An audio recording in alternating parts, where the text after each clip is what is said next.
గోపాల్ గారు మాట్లాడతారు ఇప్పుడు.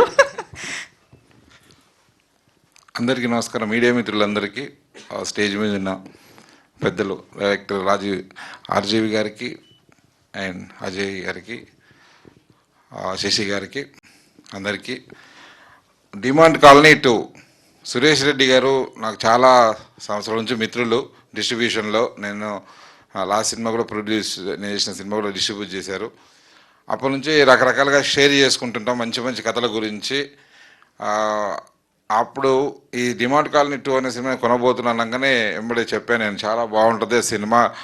డైరెక్టర్ అజయ్ చాలా చాలా బాగా తీశాడు. ఫస్ట్ పార్ట్ కూడా చాలా బాగా తీశాడు. డెఫినెట్లీ టైం పెట్టి తీస్తున్నారు సినిమాని. మంచి టీం వర్క్తో ఆ సినిమా డెఫినెట్ సక్సెస్ అవుతుంది, తీసుకోవచ్చు అన్నాం. అలాగే ఫస్ట్ తమిళ్లో రిలీజ్ అయింది, తెలుగులో కాంపిటీషన్ ఉండడం వల్ల 1 వీక్ తర్వాత రిలీజ్ అయింది. తమిళ్లో రిలీజ్ అవ్వగానే సినిమాకి చాలా సూపర్ టాక్ వచ్చింది, చాలా పాజిటివ్గా సూపర్ హిట్ కలెక్షన్తో వెళ్తుంది. కంగ్రాచులేషన్స్ టీం అందరికీ. అజయ్ గారు congratulations. And also Priya Bhavani, తన కెరియర్లో తన ఆల్బంలో ఇది one of the best movie అవుతుంది. కంగ్రాచులేషన్స్ టీం అందరికీ. కంగ్రాచులేషన్స్ చెప్పాలి, ఎందుకంటే రేపు సూపర్ హిట్ అయిపోయే సినిమా ఇది. రాత్రే విమల్ థియేటర్లో కొత్తగా మైత్రి వాళ్ళు చాలా సూపర్గా తయారు చేసేసారు థియేటర్. సిటీలో ఇంకా నెంబర్ 1 థియేటర్ అనొచ్చు అది. అంటే సింగిల్ స్క్రీన్ మల్టీప్లెక్స్లా ఉంది.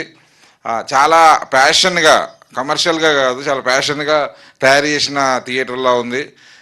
చాలా సౌండ్ సిస్టమ్ కానీ, మెయింటెనెన్స్ కానీ, మొత్తం అట్మాస్ఫియర్, ఆడియన్స్ చాలా కంఫర్టబుల్గా ఆ థియేటర్కి వెళ్ళాలని, దూరం వెళ్ళి చూడాలనే విధంగా థియేటర్ తయారు చేశారు. బాగుందండి, చాలా. All the best. అలాగే సురేష్ రెడ్డి ఈ సినిమాని డిస్ట్రిబ్యూట్ చేస్తున్నారు. మీడియా అంతా, మనంతా ఇండస్ట్రీ వాళ్ళంతా సపోర్ట్ చేయాలి. తనకి కెరియర్లో ఇది one of the biggest hit అవ్వాలి. ఎన్నో తీస్తే ఎన్నో మంచి మంచి సినిమాలు తెలుగు ఆడియన్స్కి అందిస్తారు. థ్యాంక్ యూ సో మచ్ ఎన్నిక వచ్చినందుకు. Thank you. ఇంకా సినిమా గురించి ఆడియన్స్గా ఏం చెప్పరా సార్ మాకు? మేము ఎందుకు చూడాలి సినిమా అంటే? ఆల్రెడీ కంగ్రాచులేషన్ చెప్పాను, ఎందుకంటే ఆల్రెడీ హిట్ అయిన సినిమా. అది హిట్ అయింది కాబట్టి జస్ట్ పాస్ చేస్తున్నాం ఆడియన్స్కి. దీనికి ఆల్ ద బెస్ట్ చెప్పక్కర్లేదు. కంగ్రాచులేషన్స్ అందరికీ.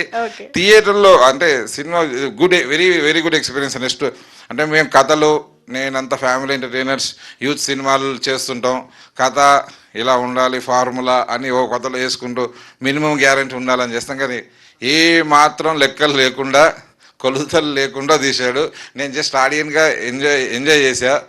లాజిక్ ఏముండదు, జస్ట్ బిగ్ స్క్రీన్ మీద ఆడియన్స్ని థ్రిల్ చేయాలనే ఉద్దేశంతో డైరెక్టర్ స్టోరీని, సస్పెన్స్ని ఎండ్ వరకు, అండ్ ఆల్సో పార్ట్ 3 కూడా దాన్ని ఎక్స్టెన్షన్ చేశాడు.